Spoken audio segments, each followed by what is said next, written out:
Sony, Sony, Sony. At this point, you are evolving into your competitor Nintendo.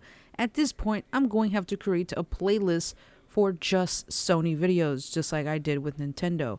Hello, what's up, and welcome everyone. My name is Miss Quinn, and not even me loving the PlayStation will keep me from talking about them.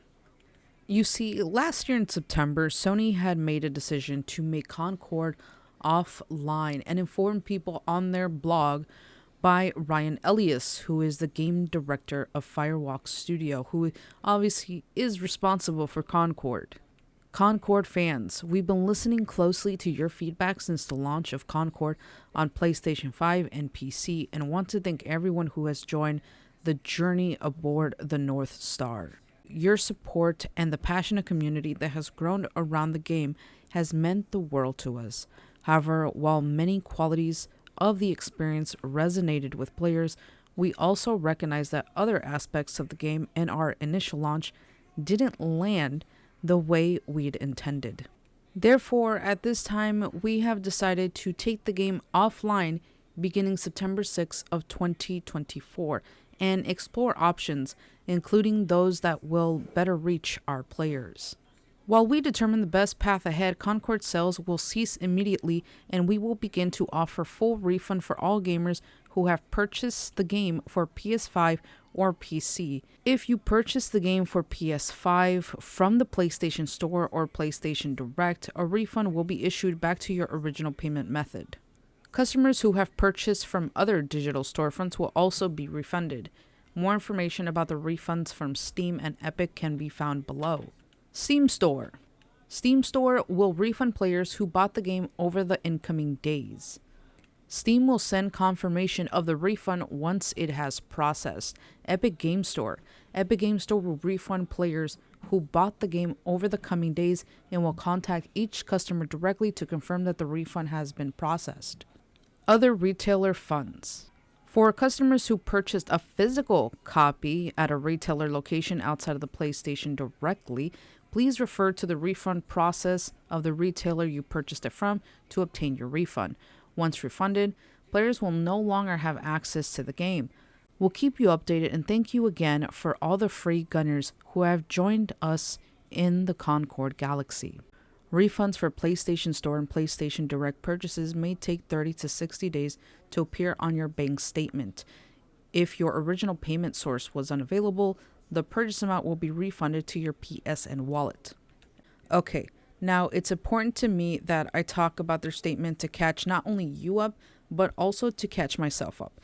This is because I'm also trying to understand what the hell they're doing currently and explaining why I'm comparing them to Nintendo. It's very apparent and obvious that they've given up on Concord and don't ever plan on bringing it back if they're willing to issue mass refunds.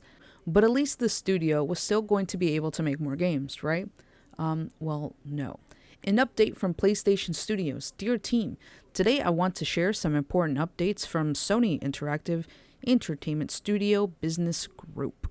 We consistently evaluate our games portfolio and status of our projects to ensure we are meeting near and long-term business priorities. As part of our ongoing efforts to strengthen SIE studio business, we have had to make the difficult decision relating to two of our studios, Neon Koi and Firewalk Studios.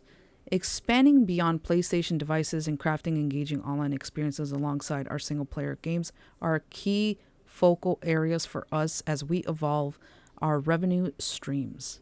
We need to be strategic, though, in bringing our games to new platforms and recognize when our games fall short of meeting player expectations.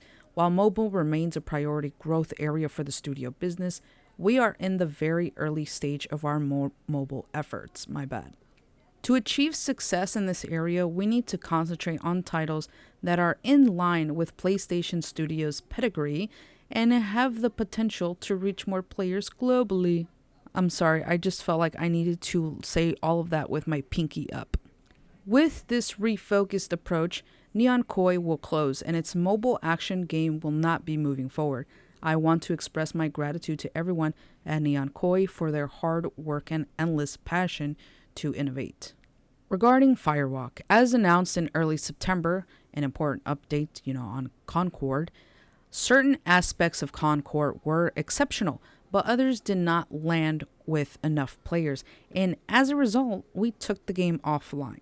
We have spent considerable time these past few months exploring our options. After much thought, we have determined the best path forward is to permanently sunset the game and close the studio. I want to thank all the Firewalk for their craftsmanship, creative spirit, and dedication. The PvP first-person shooter genre is a competitive space that's continuously evolving, and unfortunately, we did not hit our targets with this title. We will take our lessons learned from Concord and continue to advance our live service capabilities to deliver future growth in this area. I know none of this is easy news to hear, particularly with colleagues and friends departing SIE. Both decisions were given serious thought, and ultimately, we feel they are the right ones to strengthen the organization. Neon Koi and Firewalk were home to many talented individuals, and we will work hard to find replacement for some of these impacted with our global community of studios where possible. I am a big believer in the benefits of embracing creative experimentation and developing new IP. However, growing through sustainable financials, especially in a challenged economic environment, is critical. While today is a difficult day, there is much to look forward to in the months ahead from the studio business group and our teams. I remain confident that we are building a resilient and capable organization driven by creating unforgettable entertainment experiences for our players. Thank you for your continued support. Alright, so not only have they taken their game offline, but now they have closed the studio responsible for Concord. Although, notice how they didn't mention anything about giving up their IP. That part is important to note because they absolutely did not give up on any type of future with it at all. And by did not, I mean they just kept the IP, but everything else they totally threw in the trash. They still want to keep that IP.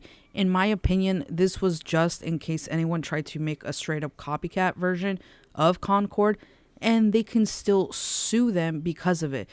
And we're talking about a game that was released in August 20th of 2024, guys. It wasn't even out for more than 2 months. It's not like the game Concrete Genie, by Pixel Puss. I think that's how you say it.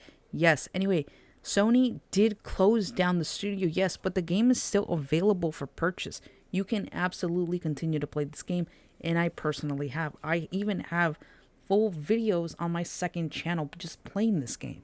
But I just find it so hilariously stupid. It says, I know this news isn't easy to hear, particularly with colleagues. We gave this some serious thought. Yes, some very, very serious thought. The game came out August. You shut down servers September, and now you shut down their studio October. It really looks like you gave it some serious thought. And yes, Concord was looked at as a massive failure for Sony and for live service games in general. Now, fast forward to current day where Sony is now going after anybody uploading or even trying to play Concord again. In an article by the Game Post, they talk about Concord being possible to play once more thanks to their fans who made custom servers for them. Concord is not completely dead. Community developers brought Sony's shut down hero shooter back online with fan-made custom servers, rebuilding its back-end API and getting full matches running again. And I don't know why I keep swinging my finger if you guys can't even see what I'm doing. Again, I know I said this before, but imagine on August 20th, guys, Concord was released, big hype. They even released their own custom controllers for this thing. September 6th, very good, but the servers were shut down, taken down because they weren't getting and they just weren't clicking with the player base in general. October 29th, Firewalk Studios, the ones responsible for Concord, were closed. Again, it's important to note that the servers were just shut down because anyone who didn't refund the game still had access to the game, just as they said in their blog. Remember, it says Once you get the refund, you can't play the game anymore. You no longer have access. Which, again, if the game is a live service game and you still have it, what is the point? It was a combination of still having access to the game and being able to, like they said, rebuild their backend API. Behind the scenes, though, a small group of developers in the community has been working on a way to bring Concord back in some form. After months of reverse engineering and server work, that effort has now hit a major milestone. Concord is running again on custom servers and full matches are playable. This new progress comes from a community project led by developers known as Red, Open Wizard, and GWOG. That's the closest I can get to pronouncing it, guys. In an announcement posted in the project's Discord server, Red shared that Concord is officially running through custom servers. And as much and as awesome as these developers are, they must feel like in bringing back these servers and dealing with Sony, it's about as easy as a 360 no scope with a blindfold on. You see, Sony has started taking down videos on YouTube with an awesome DMCA takedown. They would issue these takedowns with anyone showing any form of fan-made server.